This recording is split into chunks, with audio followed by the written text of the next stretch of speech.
Nestled at the edge of a rural town, the 2,100 acres of farmland owned by my mother has been our family's pride for generations. This land isn't just a stretch of fields, it embodies our history and legacy, stretching back over a century when my great-grandparents first tilled the soil. They arrived with dreams of cultivating a thriving homestead, and over the decades, this land has witnessed the joys and struggles of our family. It has been a backdrop for countless memories, family gatherings under the sprawling oak tree, harvest seasons filled with laughter, and even difficult times when droughts threatened what we held dear. The farmland flourished through hard work and commitment, producing corn, soybeans, and vegetables that not only fed our family but also supported the local economy. Neighbors relied on us for fresh produce, and we shared a bond that went beyond mere transactions. It represented a community built on trust and support. However, as urban development encroached upon our beloved countryside, the stakes rose. The HOA emerged with promises of progress, but their vision seemed to erase the rich history tied to our land. My mother often spoke of how the farmland represented resilience and stability, a sanctuary from the growing pressures of modern life. As they sought to expand their influence, I couldn't shake the feeling that they viewed our land merely as another asset ripe for exploitation. With every passing year, the local community engaged in a delicate dance between preserving the agricultural essence of our town and succumbing to development pressures. My mother passionately advocated for sustainable farming practices, emphasizing the importance of keeping our land in the family and maintaining the community's agricultural roots. This battle wasn't just about acres, it was about safeguarding a way of life that had been nurtured for generations. Little did they know that their attempts to seize what was ours would awaken a power dynamic they never anticipated. The emergence of the Homeowners Association, HOA, marked a turning point in our community's narrative. Originally formed to manage and enhance residential areas, the HOA's objectives quickly expanded as they began to eye our farmland with aspirations that were far from innocent. They envisioned a sprawling development project that promised new homes, commercial spaces, and amenities designed to attract potential buyers. However, this vision came at a steep cost, one that threatened not only our land but also the essence of our agricultural heritage. The HOA presented itself as a vital player in enhancing property values and fostering community growth, boasting legal arguments grounded in zoning laws and land use regulations. They claimed that acquiring the farmland was essential for the future prosperity of the region, using persuasive rhetoric that painted them as champions of necessary progress. Yet beneath this facade lay their true intentions, to turn our fertile fields into another set of cookie-cutter homes while disregarding the deep-rooted connection our family had with the land. Initial claims made by the HOA centered around an outdated land survey dispute, which they asserted granted them rights over portions of our property. Their approach relied on navigating complex legal frameworks, exploiting vague language in older documents that no one had truly revisited for years. Coupled with aggressive outreach efforts, they aimed to convince other local landowners that this was a win-win scenario, a way to elevate our community's standing without considering the cultural and historical loss involved. As I delved deeper into their motivations and methodologies, it became increasingly clear that what they presented as development was actually an aggressive effort to erase our agricultural roots. The more I learned about their tactics, the more determined I became to confront them, not just for my family's legacy but for every farm and farmer in our tight-knit community. After all, this wasn't merely a fight over land, it was about defending a way of life tailored from generations of hard work and dedication. As the HOA intensified its efforts to acquire our farmland, I began uncovering the troubling legal underpinnings of their actions. It became clear that their attempts to seize the land were not just aggressive, but illegal. They had initiated a claim based on a questionable interpretation of an old land survey dispute, asserting that outdated documentation provided them with rights over portions of our property. However, this assertion lacked credibility, as the original surveys had not been updated in decades and failed to accurately reflect current ownership. Moreover, none of their actions were backed by any formal assessments or legitimate consent from my mother or our family.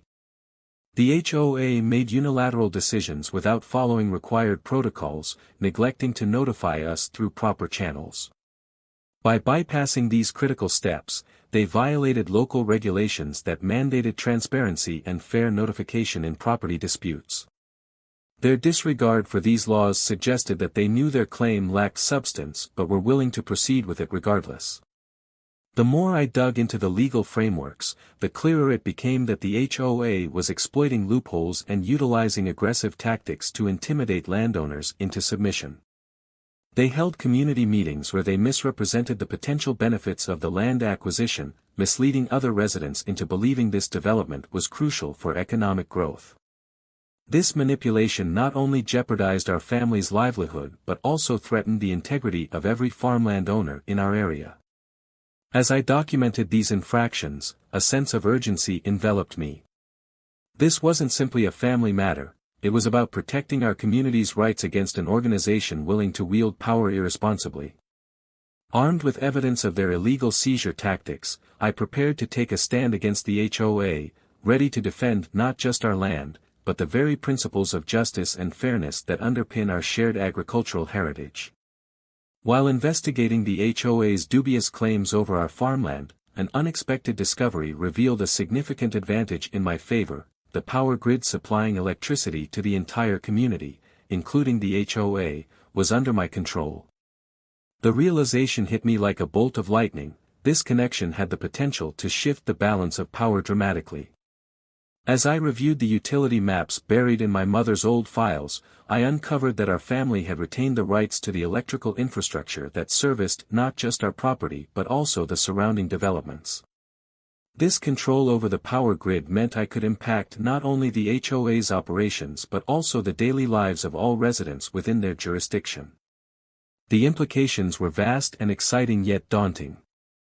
I felt a surge of possibility mingled with apprehension. Leverage is a double-edged sword. On one hand, this newfound knowledge provided us with a potent negotiating tool; on the other, it could backfire if not handled carefully. I began to envision various strategies that leveraged this control, not as a weapon but as a method of negotiation to preserve our land and push back against the encroaching HOA. I considered how critical electricity is to everyday life. Without it, homes would be powerless, businesses disrupted, and amenities rendered useless. It would send shock waves through their development plans if I decided to withdraw power during critical phases or centralized meetings. As I plotted out my next steps, I realized this was about far more than just reclaiming what was taken from us; it was about using ingenuity and standing firm against what felt like an overwhelming force. With evidence of their illegal activities against me and knowledge of my influential position in hand, I knew that playing this card wisely could turn the tide in our favor. If they underestimated our resilience before, they were about to face an entirely different side of this conflict, a testament to the old saying that sometimes, power comes from where you least expect it. As news of the HOA's attempts to seize our farmland spread through the community, reactions varied widely among local farmers, residents, and other stakeholders. Many were shocked and outraged, unable to believe that an organization claiming to serve the community could act so aggressively against a family that had contributed so much to the area. Long-standing relationships among neighbors began to fracture as opinions formed around the unfolding drama. Farmers who had once collaborated with my mother in shared harvests and community events expressed their concern at the potential loss of agricultural land.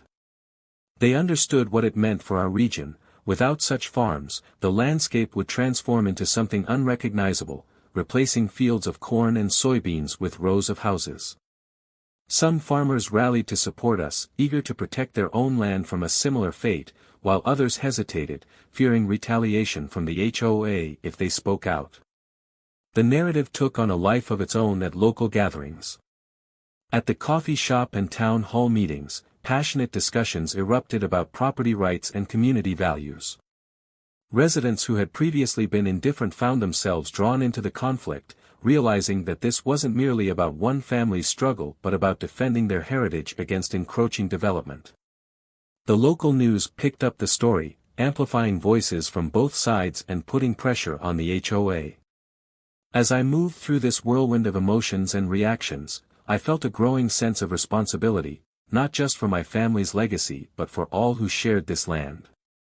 It became clear that as more people learned about the HOA's illegal tactics, their resolve hardened. The sentiment shifted from passive acceptance of development to active resistance against a force perceived as threatening their way of life.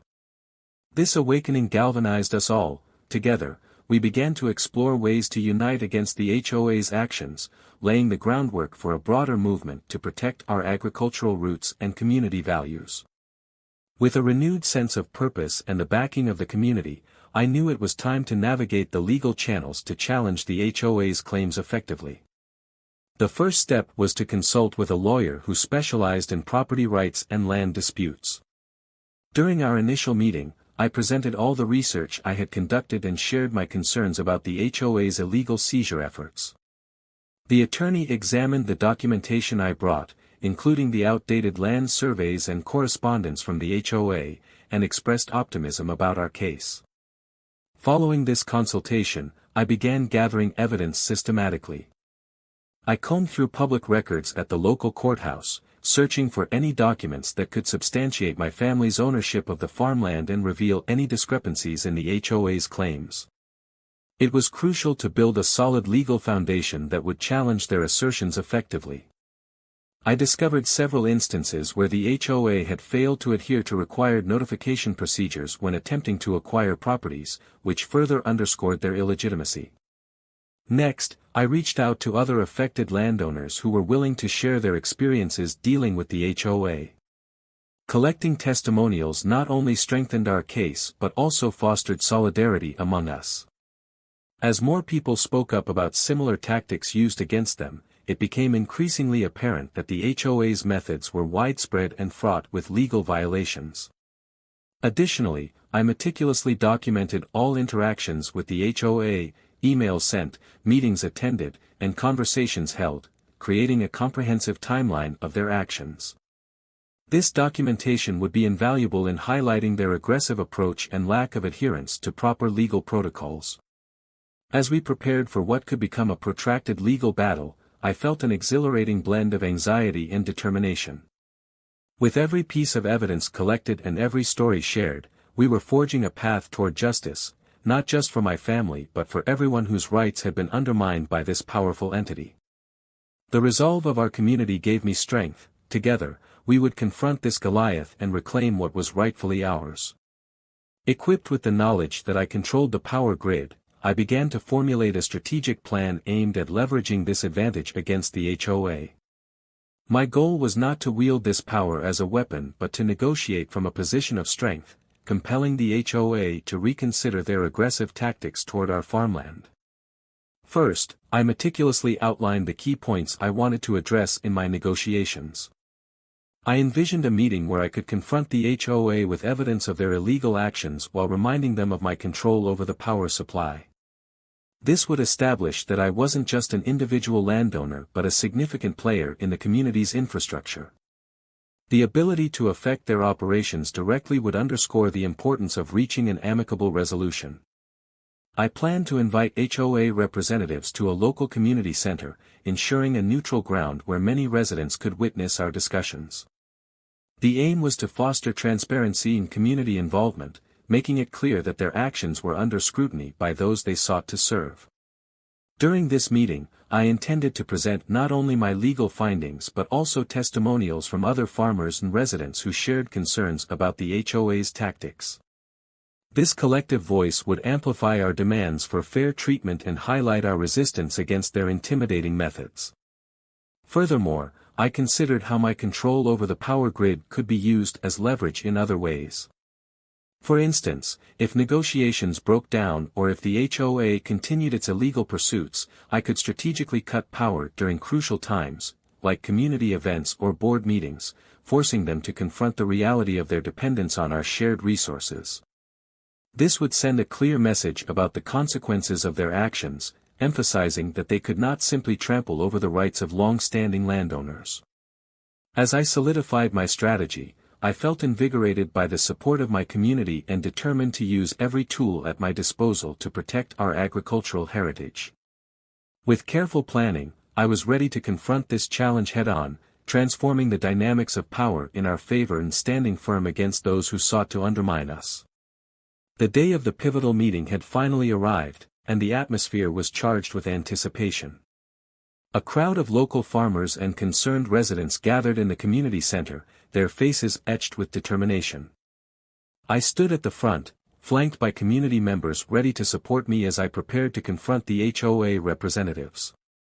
The tension in the room was palpable as those associated with the HOA entered, their demeanor exuding confidence, perhaps buoyed by their usual position of power.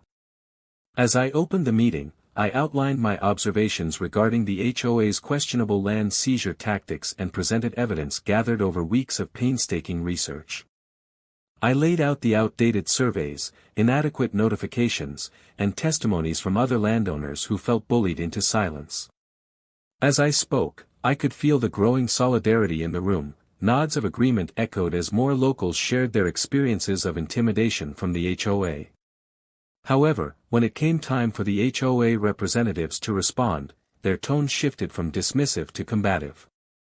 They attempted to downplay our concerns by asserting that development was essential for progress, essentially framing us as obstacles to growth rather than protectors of our heritage. Tensions rose as accusations flew back and forth. One representative insinuated that we were being backward in our thinking while another seemed frustrated that we dared question their authority. This was where my control over the power grid became crucial. Sensing their growing unease as I pressed them with questions about legal compliance and transparency, I revealed my intent not only to negotiate but also to ensure they were aware I could impact their operations should they choose to continue on this path. The community relies on me for electricity, I reminded them pointedly. Their trust in you is eroding quickly. The reaction was immediate, faces paled around the table, shifting from arrogance to a lurking fear of losing power, both literally and figuratively. In that moment, it became clear that my strategy had worked. With every assertive statement made by myself and my supporters, we dismantled their facade of invincibility piece by piece. As the meeting progressed, it transformed from a mere confrontation into a collective pledge among all present to fight back against any further attempts at exploitation, forging a renewed sense of purpose that would carry us forward in our struggle for justice. In the aftermath of the pivotal meeting, I understood that confronting the HOA was only a part of the struggle. To truly stand a chance against their relentless tactics, I needed to build robust alliances with other landowners and activists facing similar threats. I reached out to neighbors who had experienced intimidation or distress due to the HOA's aggressive development plans. Using social media platforms and community bulletin boards, I organized informal gatherings at my mother's farmhouse, an inviting backdrop that held memories of shared harvests and laughter. These meetings quickly grew into a solid network of support. Each gathering became a safe space for individuals to voice their fears and frustrations about losing their homes or farmland. Stories emerged of families coerced into selling under duress, and as we shared our experiences, it became clear that we were not just fighting for our own properties but for the preservation of our community's identity and future. Together, we created a shared document outlining our grievances, which would serve as a testament to the HOA's misconduct. To broaden our reach, I collaborated with local activist groups. They brought expertise in legal advocacy and public relations that complemented our grassroots efforts. With their support, we formulated a comprehensive plan that included organizing peaceful rallies to raise awareness and galvanize public opinion against the HOA's practices. Our combined efforts began capturing the attention of local media outlets, highlighting our plight not just as isolated incidents but as part of a larger battle against unchecked development. The more alliances I formed, the more emboldened I felt. Each handshake and shared conviction strengthened our resolve. With every new ally, we fortified our stance against the HOA's plans. It became abundantly clear that this was no longer an individual fight, it was a collective movement rooted in preserving our land and ensuring that future generations could enjoy the agricultural legacy we all cherished. As we prepared for what lay ahead, I felt a sense of unity blossom among us, a community ready to confront any challenge with tenacity and hope. As our collective movement gained momentum, it became essential to explore various avenues for resolution against the HOA's overreach. Armed with evidence and community support, we initiated legal action, filing formal complaints that detailed the HOA's illegal activities. Our lawyer emphasized that we needed to present a case not only to reclaim our farmland but also to protect other landowners facing similar threats. This legal route was daunting. Navigating the local judicial system came with challenges, including lengthy procedures and the potential for drawn-out litigation that could drain our resources. In addition to pursuing legal channels, we organized community protests aimed at raising awareness and demonstrating our united front. Armed with signs and slogans, residents gathered outside town hall meetings where HOA representatives were present. These protests served dual purposes. They amplified our message while rallying more community members to join our cause. Each demonstration drew attention from local media, further publicizing our plight and putting pressure on the HOA to reconsider their actions. However, we faced significant obstacles along the way. The HOA responded aggressively to our protests and legal maneuvers by hiring public relations firms to counteract any negative media coverage. They framed their development project as a necessary improvement for the community's future, attempting to sway public opinion in their favor. Their tactics included misleading statements about the economic benefits of their proposals, which obscured the reality of what was at stake for local farmers like us. Despite these challenges, I remained resolute in my determination to protect my family's legacy. I reached out for help from environmental and agricultural advocacy groups willing to lend their expertise and resources. This collaboration opened new doors. They provided insights into potential loopholes in zoning regulations we could exploit in our favor. As we continued down multiple paths toward resolution, legal action, protests, and alliances, the sense of urgency grew stronger within our group. Each setback only fueled our resolve further. It became clear that this was not just a fight for land but a battle for identity and community values rooted deep in generations of hard work and dedication. With every step forward, I felt a strengthened commitment among us all, a testament that together, we could confront any obstacle thrown in our path by an adversary seeking profit over people. After months of tension, negotiations, and community mobilization, the outcome of our struggle against the HOA was finally at hand. The day of reckoning came when we gathered for a crucial meeting that would determine the fate of our farmland. Local officials were present, along with legal representatives from both sides. The atmosphere was thick with anticipation and uncertainty. Everyone understood the stakes involved. With our evidence laid bare before them and the community's unwavering support resonating in the room, we presented a united front that left little room for doubt. Our lawyer articulated how the HOA's attempts to seize land were built on dubious claims and illegal practices. The tide began to shift as it became evident that they were not just facing my family but an entire community determined to protect its identity and heritage. In response to our relentless advocacy and mounting pressure from public sentiment, the HOA representatives eventually proposed a settlement. They acknowledged that continuing their aggressive tactics might not only jeopardize their reputation but also lead to protracted legal battles they could not afford. In a surprising turn, they offered to withdraw their claims on our farmland entirely in exchange for an agreement that allowed for limited development on adjacent parcels, an unexpected concession. This resolution was celebrated among us, as it meant preserving 2,100 acres of cherished land that had been in my family for generations. However, more than just reclaiming property, this outcome represented a newfound understanding between the HOA and the community. They agreed to engage in open dialogues regarding future developments with input from local stakeholders, a notable shift from their prior approach. As we concluded the meeting, I felt a profound sense of accomplishment wash over me.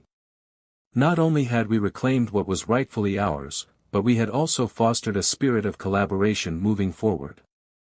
The fight against the HOA had transformed into a catalyst for community unity, ensuring that our agricultural heritage would thrive alongside responsible development practices in the years to come. We emerged stronger together, ready to face whatever challenges lay ahead while safeguarding our shared values and legacy. As I reflect on the tumultuous journey we undertook to protect our farmland from the HOA, I realize how much I have grown throughout this experience. What began as a personal battle to defend my family's legacy evolved into a movement that united our community and highlighted the power of collective action. The struggle taught me that standing up for one's rights is not just an act of individual courage, it is also about galvanizing others to join in the fight against injustices. Throughout this ordeal, I learned that communities can be incredibly resilient when faced with adversity. The support from neighbors who came together to share their stories transformed what felt like a solitary fight into a shared mission. We discovered that we were not alone in our fears, many others had faced similar intimidation from the HOA, and together we formed a strong network of allies. This camaraderie was crucial, reminding us that community resistance is a powerful force against those who attempt to exploit vulnerable voices. Moreover, my understanding of power dynamics shifted significantly. I realized that true power lies not only in resources but also in knowledge and solidarity. The strategic use of my control over the power grid illuminated how critical it is to recognize and leverage one's position effectively. It became clear that informed citizens could challenge authority and demand accountability when necessary. In the end, our victory was not solely about reclaiming land, it was about redefining relationships between the HOA and the community, fostering a spirit of collaboration moving forward. We negotiated terms that would ensure local input in future developments, which marked a significant shift from past practices. As we look ahead, I remain hopeful and inspired. Our journey has reinforced the idea that when communities stand together, they can shape their futures with integrity and resilience. This experience has left an indelible mark on me, not only as a defender of my family's heritage but as an advocate for justice and community empowerment for years to come.